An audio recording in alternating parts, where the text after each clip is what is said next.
You're listening to the Life Coaching Secrets Podcast, episode 166.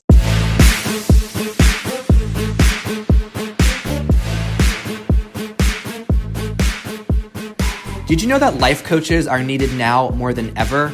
I'm Frank Macri, founder of Thriving Coach Academy. I've trained over 1,000 coaches and helped them launch their own successful coaching businesses.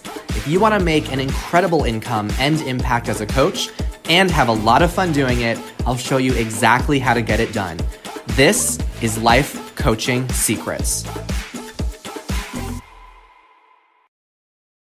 What's up, coaches? In this episode, I'm going to share with you why it is time for you to burn your to-do list into the ground and instead use what I call a to-be list. I'm really excited to share this with you because this is one of the first concepts that I came up with as a coach, and I never really shared it with others. I kept it to myself because at the time I came up with this years ago, I felt like who was I? I had a lot of imposter syndrome. And I was looking through my notes for topics I wanted to talk about, and this one was buried at the bottom. And I thought, oh, how amazing it would be to finally share this with others. I think you're going to really love it. If you feel like a to-do list runs your life, and you sometimes feel like you're trapped in a cycle of being busy, wondering if there's more to life than just checking off one task after another, then you're going to really love this episode because I'm going to share with you why and how it's important to break free from the obsession with doing and instead embrace a life where you can focus on your being, and how that will lead to much more joy and much more fulfillment. Does that sound good? Aside from that, you may have heard from the past couple of episodes some really exciting announcements. I recently enrolled in a high-ticket coaching program, and that program is geared to support me in launching a book. So by this summer, it is my goal to release a best-selling book teaching you how to grow a coaching business. So I will be updating you on the progress with that, and of course, when the book is released. And we also just opened up a brand new program within Thriving Coach Academy, and this is our Master Coach Training. So if you are someone that already has gone through coach training and you've learned the basics, you have an idea of how to coach, but you're looking to get to the mastery level, you'd like to be in a group of really high level and advanced coaches, and you'd like to receive expert level feedback and guidance on your coaching, then we'd love to have you in our Master Coach Training program. So you can apply and read more. I'll put the link in the show notes of this episode, or you can go to thrivingcoachacademy.com/master.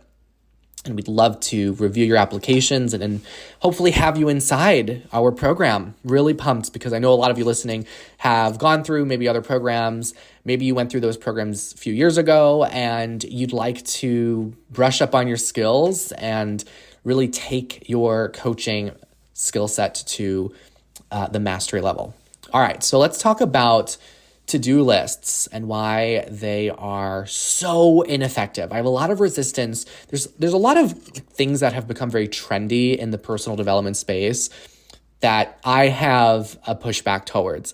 You may have heard in a previous episode, I talked about, I don't know if it came out already, but I'm planning to make an episode about affirmations and how I'm very against an affirmation. I don't really see the point of an affirmation. I'll explain why in a future episode.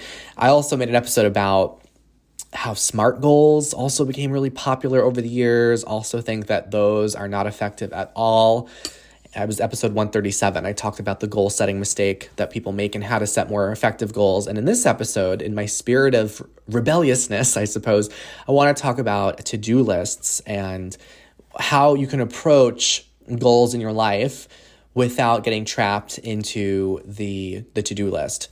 So if you're someone that's ever had a to-do list or someone that has, ever used one before, you probably approach life thinking questions like, okay, what do I need to get done today? How can I get more done? What do I need to accomplish to feel productive and successful? Notice how I said successful but not fulfilled. So what do I need to do in order to feel accomplished? Or what tasks will impress others and meet their expectations? Or you might think, how can I get as much done as possible in the shortest amount of time? And it's very ingrained in our culture to have this high value towards productivity and accomplishment. And unfortunately, that can often come at the expense of our authenticity and our fulfillment. There are a lot of people that are checking off so many things on their to-do list, but as they are getting more done, they're simultaneously eroding their sense of authenticity and the values that deeply connect to who they truly are. And when we live according to external standards rather than our inner truth, this can lead to feeling like there's a disconnect in your life. So maybe you are someone who has a high value for productivity and you get a lot done. You're having that never-ending to-do list, but there's still a part of you that feels empty, or there's still a part of you that wonders, what's the point of all this anyway? Okay, this is what I'm talking about, and this is what I want you to really tune into in this episode.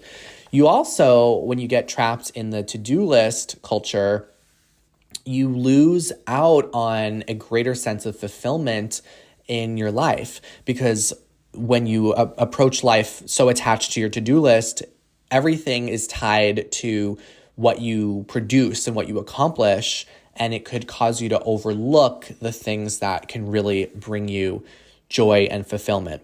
Now, a lot of people obsess over the doing in their life because they highly identify with it. They attach a sense of self-worth to the things that they do. So people might believe, or you might believe, that your value is contingent upon your ability to get things done, to meet expectations. This can lead to a perpetual cycle of constantly striving, but never arriving. So people that obsess over doing, they will often measure their worth based off of their productivity and their accomplishments. They will even identify with their to-do list by saying things like, oh, I'm just such a busy person, or I just always have a lot going on. Think about how often you might say that, and you might feel a sense of pride knowing that you identify as a busy person or someone that has a lot that you do. Like, a lot of people wear their busyness as a badge of honor at the expense, again, of their truth and their fulfillment. So they're very busy and successful, but unfulfilled and empty. Another reason that people obsess over doing is they are seeking validation and approval from others. So they might believe that the more they get done, the more they're going to impress other people and meet others' standards. So maybe you felt overwhelmed at times by this pressure to constantly achieve more because you know that others will find that impressive. Right? Maybe there's been certain authoritative or influential figures in your life, and you've wanted to gain their love, acceptance, approval, validation by doing more, and more. And lastly, it's very much ingrained in several different societies and cultures. The idea that the more productive you are, the more successful you are, and that is sometimes seen as the desirable place that someone would want to be in. So again, like, your whole worth is tied into your ability to do and achieve. Now, there are a lot of limitations that a traditional to-do list can have. There are many ways in which it could be helpful to be productive and to get tasks done. However, there's also ways that it could restrict you and hold you back. One of those ways is because it takes you away from your core. It takes you away from your values. So your to-do lists might not align with the things you deeply care about and the person that you want to be. So you might find that you have a lot of busy or mindless tasks that you get sucked into just for the sake of feeling productive, even though they're not really contributing to a meaningful life for yourself. For example, maybe you spend an excessive amount of time like going through emails or just organizing files or doing just other tasks that don't really mean much to you at all. when you know that there's more out there for you. There's more out there for you to experience, more out there for you to be. You might also find that you get sucked into doing people-pleasing activities. So you're doing things that cater to other people's expectations or demands, even if they're conflicting with your own values and your own priorities, right? So there might be an attachment to having someone else, pleasing someone else. And the more that you focus on doing something that pleases another person or having like an external type of accomplishment, the more this can also divert away from your own internal growth and your own personal development. So anything that you're doing that's just keeping you busy, or it's just for the sake of people pleasing, or just overall it's an uninspiring project or task that you're working on, these are to-do list activities that will drain your soul. Okay, they will keep you from really showing up and living the life that you want to live. A lot of people experience burnout because they are so attached to their to-do list, and they think that in order to get ahead in life, they need to get more done. So the more they do, the more successful and happy they will be. But you realize that doing does not create your sense of fulfillment. It just creates more drive to do. It's a never-ending cycle, right? Have you ever realized that the more you do and get done, the more you realize there is to continue doing and getting done? It never ends. So to-do lists are very limiting in how they could really allow us to live a fulfilling and joyful life. So this is why I've come up with this concept that I call the to-be list. And I'm going to share with you how you can apply a to-be list with yourself and also with your clients, so that way you can approach life with more meaning and a deeper sense of fulfillment. So when you start by incorporating this concept into your life, you begin by reflecting on the person you are now and the person that you want to be. So a to-do list is all about, okay, what do I need to do, right? How can I get more done? How can I get more productive? How can I accomplish more? It's all just about the doing. A to-be list starts with you in the center. So who is it that you want to be? Reflect on this question for a moment. Who do you want to be? And I'll give you some variations for how you can reflect on this question if things aren't yet coming to you. You might also consider asking yourself or clients, what are some values that you want to honor? Or what qualities do you admire in others that you want to embody yourself? What are qualities that you'd like to embody in your life? So instead of aiming to achieve some kind of level of success or get things done, you're really setting an intention for what qualities you want to embody. Who is it that you want to be? Another question to consider is, how do you want to show up in the world? So you might have some qualities or values or words that come to your mind. Maybe it's courageous or authentic or resilient. Think about what words you would start to imagine filling up on your to-be list. Now, after you start to have a sense of who you want to be, then you begin to ask yourself, what are the actions, decisions, and opportunities that will allow you to embody the qualities that you've just shared? What are the actions? What are the decisions?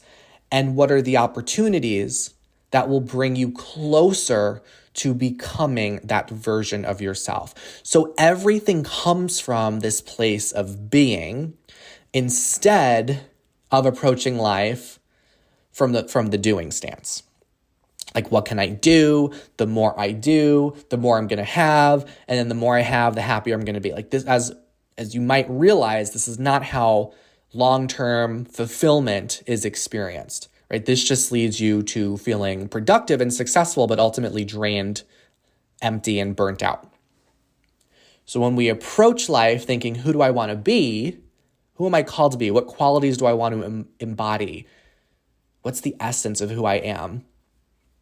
And then we make decisions and take action based off of that. This is what allows us to create a life of fulfillment, because we step into the being, we're coming from that place, and that's generating the doing.